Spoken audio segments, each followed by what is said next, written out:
Assalamualaikum warahmatullahi taala wabarakatuh. Selamat sejahtera, selamat malam. Salam reformasi, salam perjuangan saya ucapkan kepada tuan-tuan dan puan-puan yang menonton saya pada malam ini. Terima kasih kerana terus bersama dengan saya dan alhamdulillah terima kasih juga yang share, yang like, yang subscribe.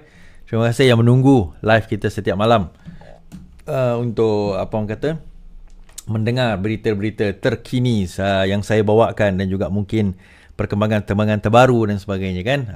Terima kasih. Masih daripada pelbagai tempat dari Kuala Lumpur, dari Johor, dari Perlis sampailah ke Sabah Sarawak, sampai ke luar negara Singapura, Melbourne, sampai ke ada yang Saudi, ada yang di kedengarnya dari mana-mana, dari UK, macam-macam lah tempat yang ada tuan-tuan, di US dan sebagainya.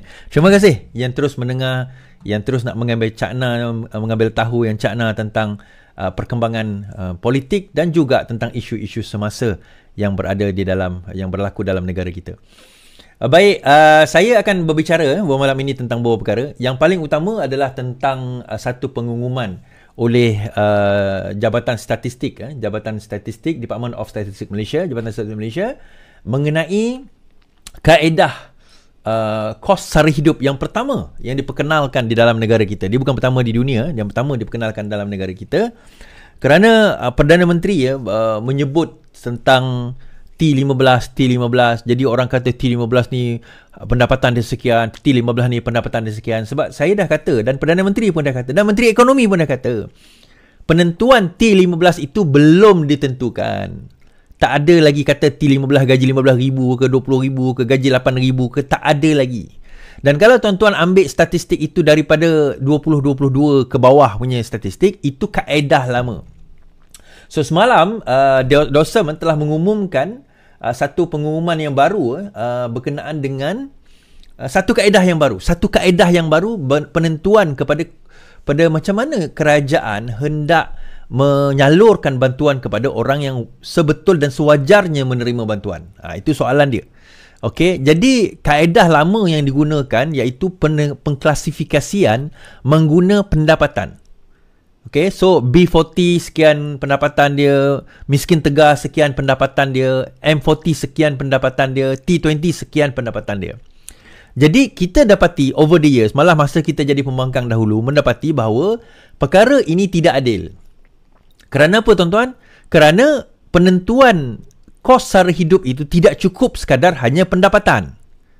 Setuju tak kalau saya kata penentuan kos sara hidup itu atau kemampuan kos sara hidup itu tidak semestinya hanya sekadar dengan pendapatan.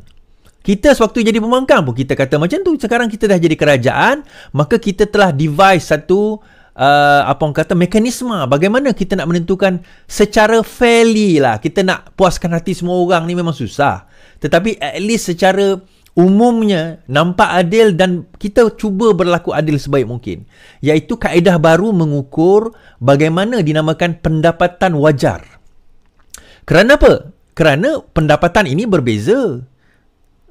Pendapatan dia satu hal, tetapi berapa ramai isi rumah, berapa ramai tanggungan, di mana lokasinya, apa perbelanjaannya. So benda itu semua dia ada multi-dimensional index ataupun multi-dimensional factors yang kita nak kena take into consideration sebelum kita nak decide satu-satu perkara.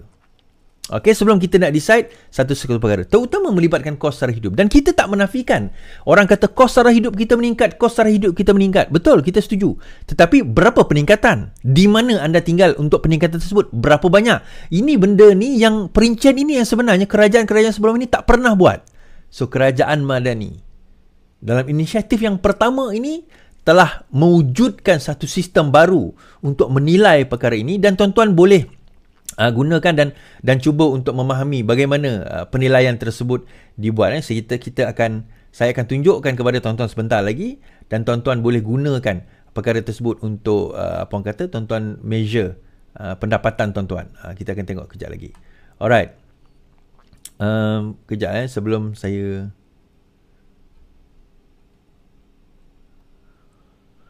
okey. Alright. So dalam video kali ini saya akan tunjukkan kepada tuan-tuan bagaimana mengira apa dipanggil sebagai perbelanjaan asas kehidupan wajar ataupun PAKW, pendapatan asas kehidupan wajar. Apa itu pendapatan asas kehidupan wajar? Bagaimana menggunakannya dan apakah perkara yang kita boleh belajar, yang kita boleh dapat daripada dia. So maksudnya kalau pendapatan aku ini, maksudnya aku akan dapat bantuan, tak dapat bantuan. Okey, kita akan tengok sebentar lagi ya tuan-tuan. Sebelum itu saya bawakan ini, DOSM release first cost of living report along with measures of how much Malaysian needs for a decent living. Wajar decent living. The Department of Statistics Malaysia has today published a first cost of living indicator reports for 2023, revealing crucial data on the basic expenditure required for a decent standard of living. The report include the cost of living index and a new basic expenditure of decent living atau perbelanjaan asas kita sebut tadi daripada sini, perbelanjaan asas kehidupan wajar PAKW, yang which is analysed based on demographic details that includes household characteristics, household size as well as location. PKAW is developed by DOSM di bawah Kementerian Ekonomi Rafizi Ramli to provide value cost for decent living. Okey. Kemudian laporan ini telah dikeluarkan, ada di dalam online. Tuan-tuan boleh pergi ke DOSM, pergi ke website DOSM, dia boleh download sendiri di Google je indikator kos sara hidup 2023 PDF. Tuan-tuan akan jumpa perkara ini ataupun report ini. Sorry, saya kecilkan. Okey, tuan-tuan boleh jumpa report ini dan tuan-tuan boleh baca sendiri. Tetapi hari ini saya akan kongsikan kepada tuan-tuan. So di dalam paparan ini, kalau kita tengok garis kehidupan wajar dekat sini, perbelanjaan kehidupan wajar, pendapatan isi rumah bulanan, kemudian kita ada miskin mutlak, miskin tegar, kemudian kita ada miskin relatif, kemudian had kemiskinan, asas yang diperlukan, kemudian garis kehidupan wajar. So di situ yang kita akan lihat dan kita akan nampak. So saya bagi kepada saudara pakar ekonomi kita, saudara Nazri, untuk menjelaskan sedikit tentang perkara ini selama 4 minit. Kemudian kita akan pergi detail. Siapa skip video ni dia rugi. Okey guys, dalam satu pengumuman terbaru daripada Jabatan Perangkaan yang saya fikir sangat penting, mereka telah menerbitkan satu petunjuk ekonomi baru yang dinamakan Perbelanjaan Asas Kehidupan Wajar ataupun PAKW, dan dalam bahasa Inggerisnya Basic Expenditure of Decent Living. Jadi persoalan yang lebih penting sekali dekat sini, apa maksud PAKW ni? Okey, PAKW ni dia adalah satu angka yang menggunakan unit ringgit Malaysia, dan juga dia tengok berapakah ringgit Malaysia yang korang perlukan sebulan untuk hidup dalam keadaan yang selesa ataupun decent. Jangan salah faham dia bukanlah ringgit Malaysia minimum yang korang perlukan untuk hidup dekat setengah kawasan dekat Malaysia ni, tapi berapakah ringgit Malaysia yang korang perlukan untuk hidup dengan selesa. Okey, saya bagi contoh macam ni katakanlah sehari kau perlukan RM150 untuk kau belanjakan kepada barang makanan untuk family kau, dan itulah satu angka yang kau anggap selesa. Tapi kalaulah kau kata, oh aku sekarang ni dalam keadaan yang mungkin susah sikit, aku terpaksa reduce aku punya expenses tu, daripada 150 tu aku kena reduce kepada let's say RM90 lah. Itu dah terkeluar daripada PAKW dah. Sebab dekat situ kau dah mula rasa berjimat cermat dan kau mungkin akan miss perbelanjaan kau terhadap sesuatu makanan tu. Dalam satu laporan terbaru yang disebut oleh Jabatan Perangkaan, dia cakap dekat Kuala Lumpur kita perlukan 1,487 untuk 3 isi rumah lebih kurang bagi perbelanjaan makanan Dan jangan terperanjat, actually dekat Kuala Lumpur ni, kalau kita ikut data Jabatan Perangkaan, dia sebenarnya adalah yang antara terendah dekat Malaysia. Jangan terperanjat Dekat manakah makanan yang paling mahal dalam masa sebulan? Dekat Selangor guys. Dan ini dekat Kuala Lumpur. Nampak ni? Dekat Johor lebih kurang 1,751, Putrajaya 1,755, Terengganu ni agak shocking guys, dia dekat tempat kedua ni. Apa cerita orang Terengganu ni? Dan yang warna biru ni pula adalah perbelanjaan terhadap perkara lain selain daripada makanan. Jadi ini campur dengan ini, engkau akan dapat satu jumlah yang mana engkau rasa decent ataupun selesa lah untuk hidup dekat negeri tu. Bukan itu sahaja Jabatan Perangkaan juga dia ada release satu aplikasi yang dinamakan PAKW. Korang boleh cari apps ni dan kemudian korang download. Jadi apa yang apps ni akan bagi tahu korang? apps ni dia akan bagi tahu korang berdasarkan PAKW ni ataupun perbelanjaan asas kehidupan wajar, berapakah jumlah ringgit Malaysia yang kau perlukan dalam masa sebulan untuk membolehkan family kau hidup selesa, bergantung kepada negeri-negeri tertentu dan bergantung kepada isi rumah, umur berapa anak kau. Semua tu kau boleh masukkan maklumat tu dekat apps tu dan kemudian kau tengoklah berapa ringgit yang kau perlukan untuk kau hidup selesa. Jadi aplikasi ni dia lebih spesifik dan dia lebih detail untuk engkau sendiri tahu berapa jumlah yang kau perlukan untuk hidup selesa. Pada pandangan saya, ini adalah sangat penting dan ia mungkin akan banyak membantu kerajaan untuk membahagikan semula subsidi pada tahun depan iaitu 2025 sebab kita tahu bahawa kerajaan akan menggunakan kaedah NDI ataupun Net Disposable Income. Net Disposable Income ni bermaksud kau dapat gaji kasar dan kemudian tolak komitmen-komitmen kau, tolak hutang piutang kau semua and then kau dapatlah NDI tu. Jadi, apa kaitan NDI dengan benda ni guys? So, bila kau dapat NDI kau, NDI tu mesti boleh cover benda ni. Betul tak? Kalau kau dapat NDI tu tak lepas benda ni, so meaning that mungkin kerajaan still akan terpaksa bagi kau subsidi. Setuju atau tidak? Okay guys, apa pandangan korang tentang video ni? Okay.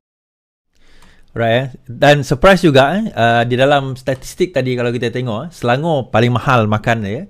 Kedua Terengganu, which is a surprise. Ketiga Melaka, keempat Sarawak paling mahal. Kuala Lumpur lagi murah. Dia macam ni tuan-tuan. Kadang-kadang pricing ni dia satu price, satu lagi apa dipanggil option, pilihan. Dan kita dapati bahawa macam Kuala Lumpur walaupun dia kita kata kota yang mahal disebabkan banyak persaingan, jadi kita akan jumpa juga pilihan-pilihan makanan yang murah sebenarnya. Kita akan terkejut, ada makanan mahal, kita tak nafikan ada. Ada juga sebenarnya makanan di Kuala Lumpur ni murah, kita masih boleh jumpa. Saya tak tahu sekarang ada lagi tidak. A few years ago saya jumpa nasi lemak RM1. Saya tak tahu di Kuala Lumpur masih ada lagi tak nasi lemak RM1. Ada. Nasi lemak RM1 dekat Kuala Lumpur. Dekat Bandar Baru Sentul, Kuala Lumpur. Nasi lemak RM1. Jalan 342 Bandar Baru Sentul, Kuala Lumpur. Masih ada nasi lemak. Harga dia RM1 Kuala Lumpur. Saya bagi contoh. Ni tuan-tuan boleh tengok sendiri. Nasi lemak RM1 Kuala Lumpur. So, erti kata, bukan kita kata semua barang di Kuala Lumpur tu murah, tak.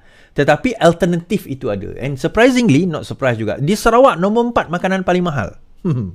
Okay. So, apa itu dia kita kata PAKW tadi, perbelanjaan asas kehidupan wajar.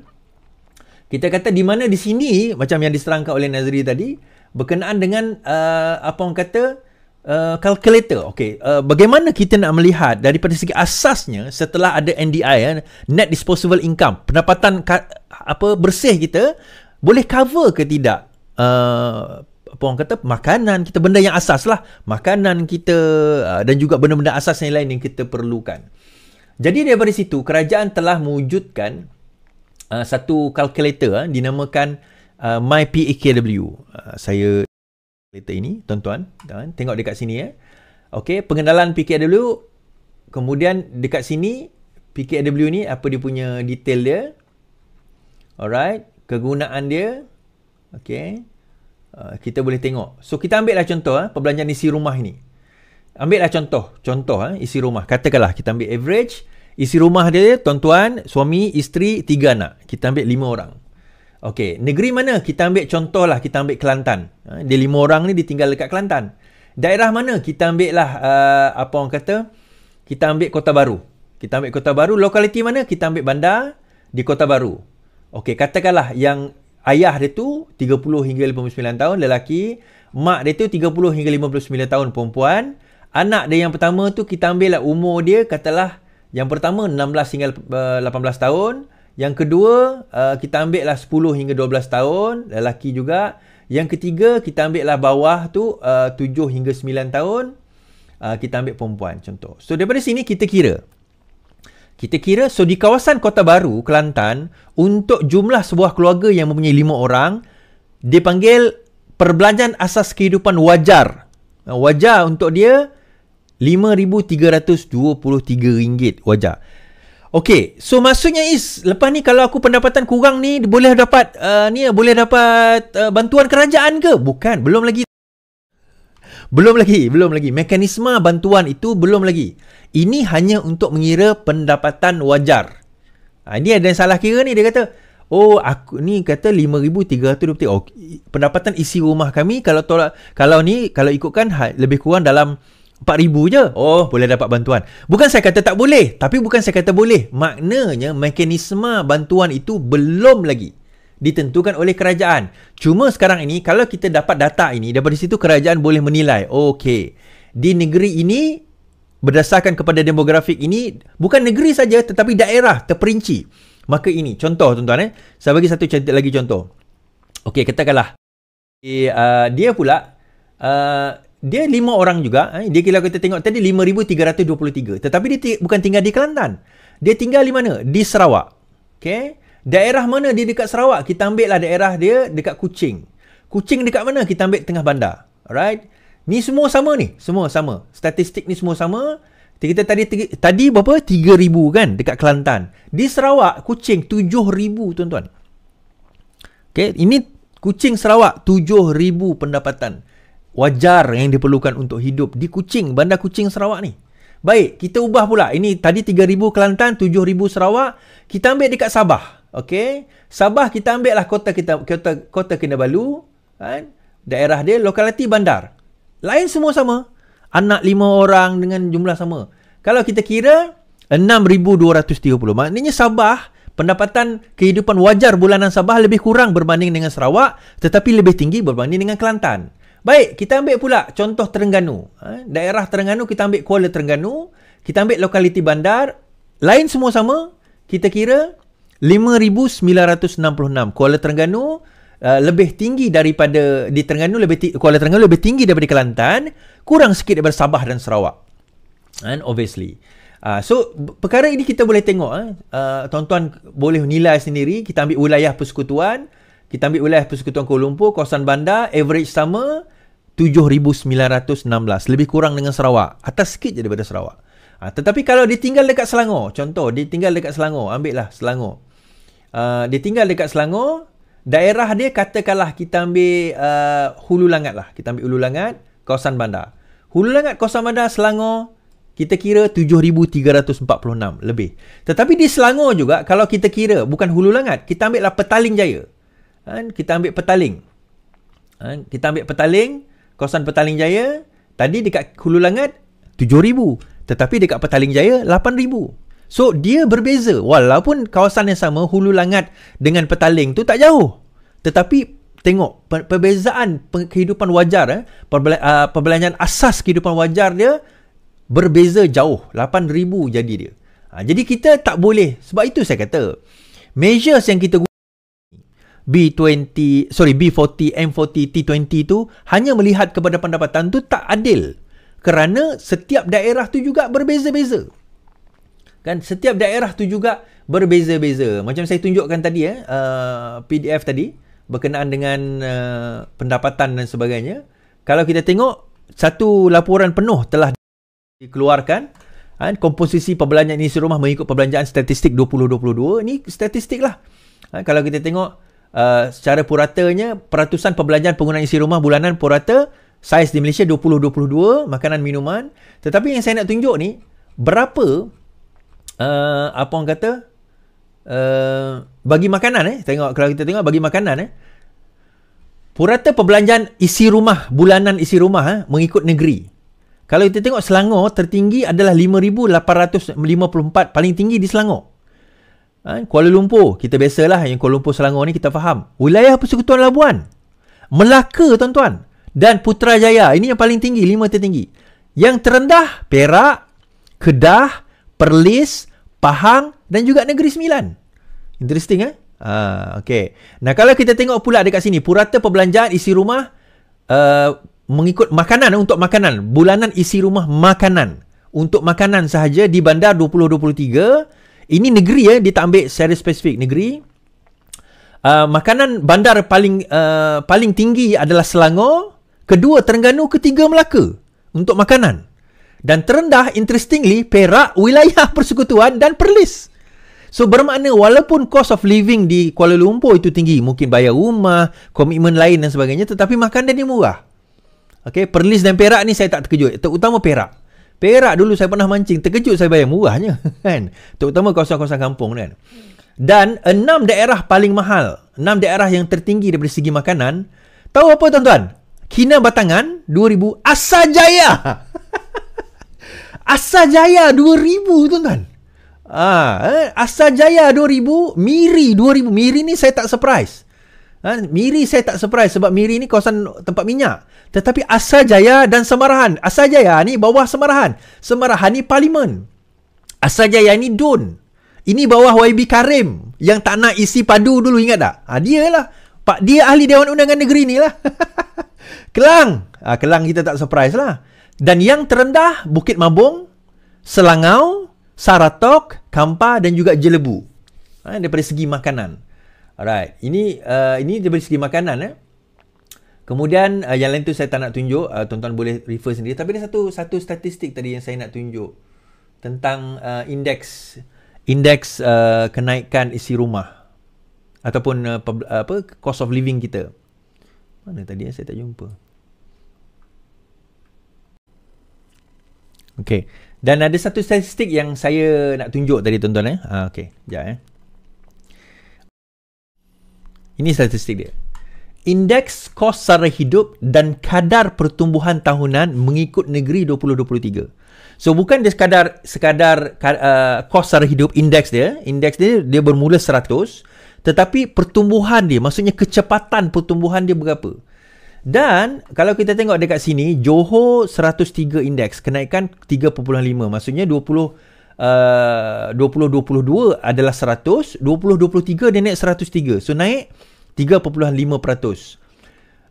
Kita ambil contoh, Kedah 2.7%, 2.2% untuk Kelantan. Paling tinggi dekat sini 3.9 Perlis.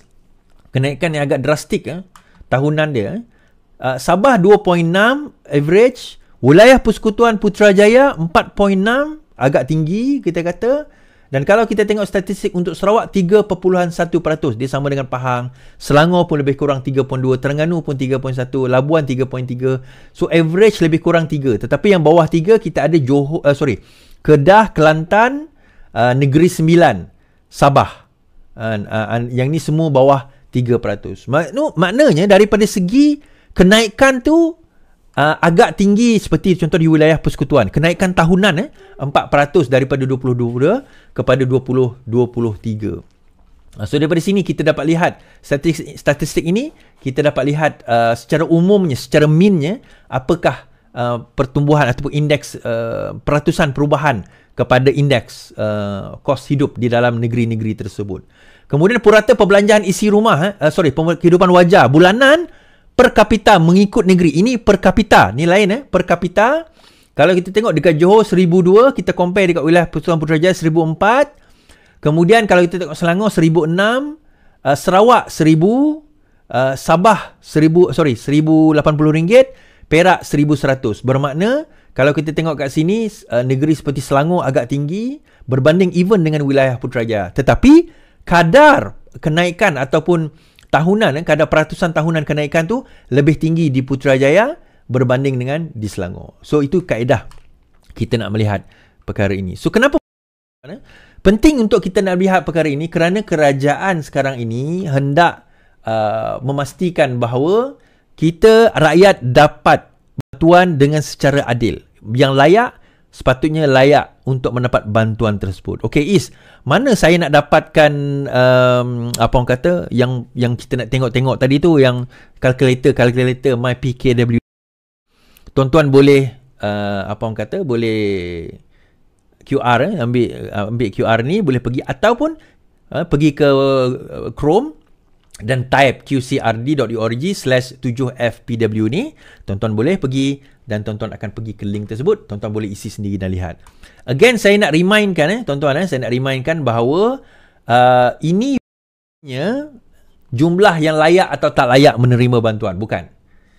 Itu hanya melihat kepada secara kasarnya berapakah, secara umumnya berapakah isi perbelanjaan decent perbelanjaan wajar bagi kawasan tersebut. Bukannya perbelanjaan wajar dekat kawasan aku ni 7,000 ni. Tapi pendapatan aku 5,000. Oh, layak dapat subsidi ni. Belum. Saya tak kata tak layak. Cuma saya kata mekanisme berapa layak itu kemudian. Yang ni untuk kita lihat dahulu perkara ini. Okey? Tolong sebarkan nanti kepada kawan-kawan. Kerana apa? Kerana ini bagi memastikan bantuan berkesan boleh sampai kepada rakyat. Okey? Habis kat situ. Alright. Cerita RU mufti wilayah ni tak habis lagi sebenarnya kan. Sebab dia bermula dengan satu kontroversi. Kan saya buat live hari tu dengan Dr. Hafiz.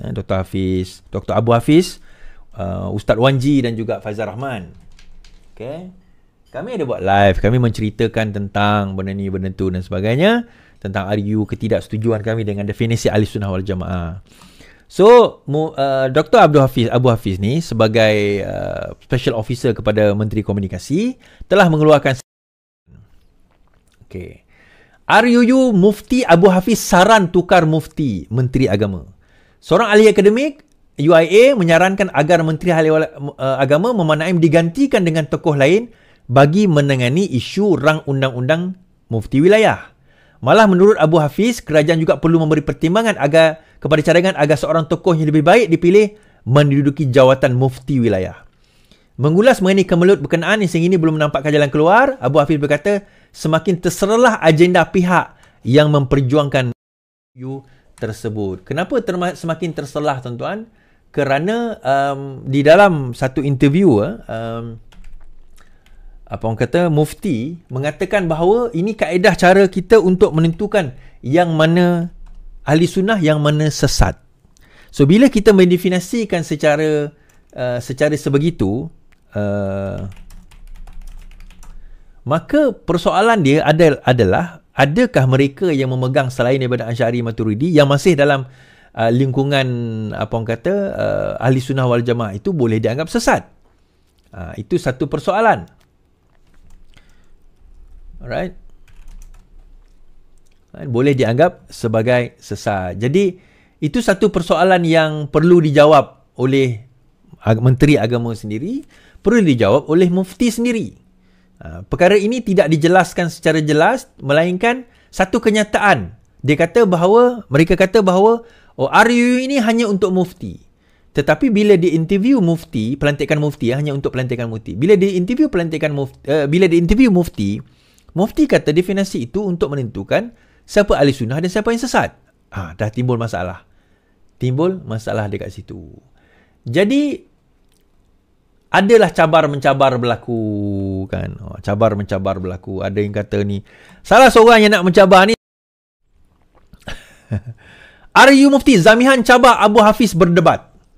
Pertubuhan Ahli Sunnah wal Jamaah mencabar pensyarah Universiti Abu Hafiz untuk mengadakan dialog ilmiah. Ini susulan kritikan keras Abu Hafiz terhadap kerajaan menggesa Menteri Haiwan digantikan dengan tokoh lain.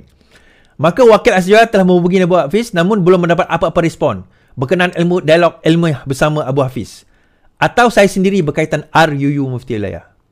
Jika tiada respon, pihak Aswaja akan mengeluarkan surat jemputan rasmi untuk menjemput beliau. Dia macam ni lah Aswaja. Apa kena-mengena Aswaja di dalam RUU Mufti Wilayah? Aswaja bukan mereka yang menggubal, bukan mereka yang menentukan seksyen dan akta, dan bukan mereka yang akan meluluskan RUU Mufti Wilayah tersebut. So, tidak ada, dia bukan perdebatan soal ahli sunnah, soal Maturidi, Asy'ari, Salafi, Athari, Ahlul Hadis. Dia bukan persoalan itu. Kalau dia persoalan yang mana betul, yang mana salah tentang akidah dan sebagainya, bolehlah Aswaja dan juga Dr. Abu Hafiz ni nak berdebat. Itu tak ada masalah. Soalan kita adalah soalan teknikal kepada definisi Ahli Sunnah wal Jamaah. Itu soalan teknikal, soalan undang-undang. Yang saya rasa Aswaja tidak ada kepakaran dan kemahiran pun dalam perkara tersebut. Saya percaya dia itu bukan bidang mereka nak membicara. Abu Hafiz ada kepakaran ke dalam perkara. Abu Hafiz tidak perlu kepakaran kerana dia seorang yang mempersoalkan orang yang sepatutnya menjawab, iaitu Mufti Wilayah dan juga Menteri Wilayah. Mereka yang sepatutnya menjelaskan kerana rang undang-undang itu diluluskan oleh mereka. Tuan-tuan, ini bukan persoalan manhaj akidah. Ini bukan persoalan yang mana betul antara Asy'ari, Maturidi, Salafi dan bukan, itu bukan persoalan itu. Persoalan ini adalah persoalan section yang mendefinisikan apa itu Ahli Sunnah wal Jamaah, dan section itu melibatkan rang undang-undang yang akan diwartakan dan bakal menjadi undang-undang yang boleh dilaksanakan dan mengakibatkan hukuman dan sebagainya. Jadi ini kita kena jelas. Jadi bila Zamihan yang di dalam mahkamah tak nak mengaku Dr. Mazhab itu Wahabi itu, dia bila ditanya oleh lawyer, adakah Dr. Mazhab itu Wahabi, di dalam mahkamah, dia kata tidak. Adakah Perlis itu negeri Wahabi? Dia kata tidak. Yang tu tak payah. Orang macam ni kita tak payah nak layan, tuan-tuan. Bagi saya, Abu Hafiz tak perlu nak layan orang macam ni. Ini bukan level dia. Bukan setakat bukan level. Ini bukan pentas dia. Ini bukan persoalan adakah akidah Asy'ariyah Maturidah itu bercanggah dengan Ahli Sunnah wal Jamaah kita. Itu bukan persoalan dia. Kita bukan mempersoalkan yang itu. Persoalan kita adalah berkenaan dengan teknikal pendefinisian, pentaksiran makna Ahli Sunnah wal Jamaah. Maka bagi saya, Abu Hafiz tak perlu layan orang sebegini. Okey? Dan juga kita kadang-kadang, tuan-tuan, inilah satu masalahnya. Bab yang ini beria-ria ni. Oh, Zamihan dok cerita ni, geng Aswaja dok cerita. Saya tak pernah dengar lagi geng Aswaja dok bantai JISB. Kenapa, tuan-tuan? Kan mufti wilayah ni antara negeri yang belum lagi keluar fatwa tentang bukan aurat media, tentang JISB tau. Wilayah antara negeri yang masih belum keluar. Soalan saya, kenapa? JAKIM tu terpaksa tukar ketua pengarah, tapi wilayah masih lagi tak keluar. Kenapa? Jeng jeng jeng. Menyentuh soal itu habis dah. Saya kata saya malah nak ulang panjang-panjang, tapi saya kupas juga soal Zamihan dah duk masuk campur kat situ. Mengulas mengenai perkara ini, saya tertarik dengan kenyataan Hadi Awang lah tentang baginda mimpi dan bagaimana cara kita menilai mimpi. Ismail Al-Ziwara, saya mimpi Rasulullah datang melawat kapung Wusila. Dia mari diiringi oleh beberapa orang sahabat dia. Orang nak kata pikut je lah. Dia cerita. Dalam keadaan ada kesan parut perang Uhud di wajah dia. Dia mari, dia terus beri salam. Dia sebut nama saya. Assalamualaikum Abdullahi. Waalaikumsalam. Saya pun penuh dia. Memang bau punya atur lah. Penuh. Macam biasa. Wangi. Kemudian dia kata dalam bahasa Arab, ukhatibu as-sunnah summa ukhatibu syiah. Saya nak bercakap dengan orang Sunni, nak bercakap dengan orang Syiah. Dia kata ke saya. Kemudian dia berundur. Dia pergi lalu depan Masjid Wusila. Tiba-tiba ada bakar anjing. Bakar anjing yang buruk duduk depan masjid. Saya pun nak marah ke budak-budak muda Wusila ni. Mengapa tak buang bakar anjing ni, malulah. Saya buat macam ni. Nabi mari ada bakar anjing depan masjid. Tak buang. Itu dia menghilang. Okay. Dia menghilang. Nabi pun menghilang. Tuan-tuan, yang pertama sekali, saya nak cerita konteks mimpi itu tadi kan. Hadi Awang, Ustaz Hadi Awang mengatakan, banyak kali dah ni antara yang terkini lah beliau mengatakan bahawa dalam konteks nak menyatukan antara Syiah dengan Sunni, Ustaz Hadi Awang kata beliau bermimpi. Bertempiak, Allahu Akbar. Nabi datang pada beliau bersama sahabat. Kan setelah mula-mula dia macam ni, cerita dia macam ni. Dia nak pergi ke masa tu ada perhimpunan Syiah lah, perhimpunan Syiah. So ada ulama ataupun ustaz-ustaz daripada Saudi dan sebagainya call dia, kata jangan pergi. Kemudian ada ahli sunnah daripada Iran kata pergi. Kemudian dia istikharah, dalam istikharah lepas tu beliau mimpi jumpa Nabi. Okey, dia kata mimpi. Dan cerita tadilah jumpa Nabi dan sebagainya untuk mempertemukan. Okey. Number one, dia macam ni tuan-tuan. Number one, mimpi tidak boleh dijadikan dalil. Okay? Mimpi tidak boleh dijadikan dalil. Dia hanya boleh jadi cerita. Kita mimpi ni hanya boleh jadi cerita. Wa imma yang mimpi tu seorang ulama yang besar ke, seorang orang biasa lagi lah, mimpi tidak boleh dijadikan dalil. Kita boleh dengar, kita boleh jadi cerita. Kita tak boleh juga kata engkau berbohong pun tak boleh. Tetapi kita pun juga tak boleh kata engkau berkata benar pun kita tak boleh. Kita tahu dalam hadis Rasulullah, mimpi ni ada 3. Mainan tidur, sesuatu yang baik, sesuatu yang jahat, datang daripada syaitan. Sesuatu yang baik, sesuatu yang dihantar kepada kita, ataupun mainan tidur, ataupun sesuatu yang jahat, ini mainkan oleh syaitan. Kita tahu benda itu. Tetapi dalam konteks ini, mimpi tidak boleh dijadikan hujah dan dalil. So, kita nak dengar cerita itu boleh. Tuan-tuan, saya sarankan jangan, tak perlulah kita nak peleceh-pelecehkan mimpi Hadi Awang lah. Ustaz Hadi Awang ni tak perlu. Tetapi dalam masa yang sama, jangan gunakan mimpi itu sebagai dalil. Oh, lepas ini, maka hendaklah kita menyatukan Syiah dan Sunni dan sewaktu dengannya. Bukan saya kata jangan satukan. Tak. Bukan kerana dalil itu. Bukan kerana mimpi itu, tuan-tuan. Bukan kerana mimpi itu. Dan mimpi ni sesiapa boleh bermimpi. Jangan anggap hanya ulama' je boleh bermimpi, tuan-tuan. Orang biasa boleh mimpi kalau dia mimpi. Dan saya tertarik dengan kata Dr. Mazhar kan. Kalau kita bermimpi, okeylah mimpi kita. Tetapi, macam mana kita nak tahu yang datang dalam mimpi kita itu Nabi? Sebab kita tak pernah jumpa dengan Nabi. Ada yang kata, ada satu hadis mengatakan bahawa kamu tidak akan bermimpi. Maksudnya syaitan tidak akan menyerupai Nabi di dalam mimpi. Okay? Syaitan tidak akan menyerupai Nabi di dalam mimpi yang datang kepada kamu. Dia cerita dia macam ni, hadis tu. Hadis ni diberitahukan kepada sahabat-sahabat yang pernah jumpa Nabi. Okay? So, dia dah tahu rupa Nabi macam mana. So, bila di dalam mimpi, Nabi datang dalam muka yang, wajah yang dia orang pernah nampak, dia orang tahu itu memang Nabi, bukan syaitan yang menyerupai Nabi. Soalannya, kita tak pernah jumpa Nabi. Kita tak ada gambar Nabi. Kita tak ada image Nabi. Kita ada gambaran, tapi tak ada gambar dia. So, siapa kata yang betul, muka wajah Nabi yang betul datang, yang itu syaitan tak boleh menyerupai. Tetapi siapa kata yang datang dalam mimpi kita, muka macam Arab-Arab sikit, bentuk macam, adalah feature-feature Nabi, dia serupakan, kemudian dia kata dia Nabi. Dalam hadis tak pernah kata, syaitan tak boleh kata dia Nabi. Iblis tak boleh kata dia Nabi. Cuma Iblis tak boleh menyerupai wajah Nabi yang sebenar. Tetapi dia boleh kata dalam mimpi, buatlah muka Arab sikit kan, ada celak sikit, handsome sikit, saya adalah Muhammad yang datang kepada kamu. Boleh tak? Boleh.